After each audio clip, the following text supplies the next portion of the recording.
Let me call on my hero of the Congress, Mr. Johnson. There are some companies that provide health insurance. Exxon's one of them, and about 20% of their people don't take advantage of the program they offer because they think they're bulletproof. You understand that.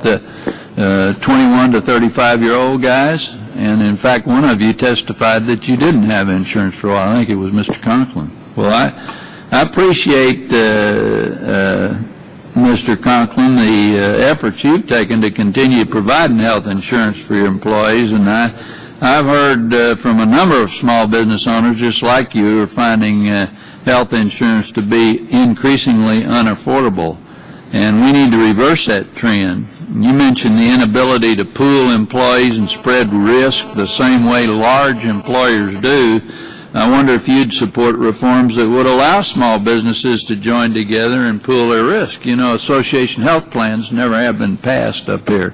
And the independent guys, i.e. realtors, for example, are all for that kind of a program, and they don't have health care, a lot of them. So doesn't buying in bulk for supplies reduce cost? Yes, Congressman, buying lumber in bulk does reduce cost. I don't think you want to use the same model to determine what you're going to buy in health insurance.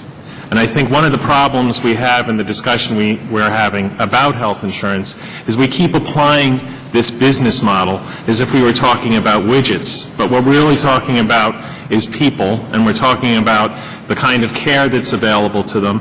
And when these larger groups, the question I have, and I can't, again, I'm admitting I'm not a policy expert, but the question I have is, who's going to determine who my carrier is in this larger group?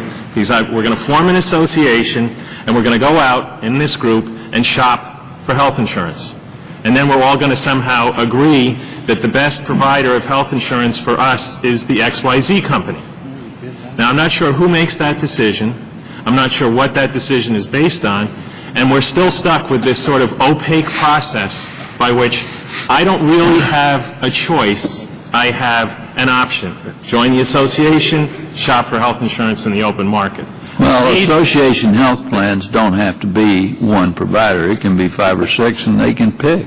Right, and we're still there, though. I mean, we may be saving a few dollars on the side, but the group and the way the group is structured and the available selections are still limited within this organizational model. So I don't see that as being a vast improvement over the system. Well, it is, because they don't have any insurance right now. Well, look, I said earlier that all the solutions, I used the toolbox analogy. If that's a tool, if that tool functions the way some people are saying it might function, then it may be useful to add it, but it's not going to solve the problem.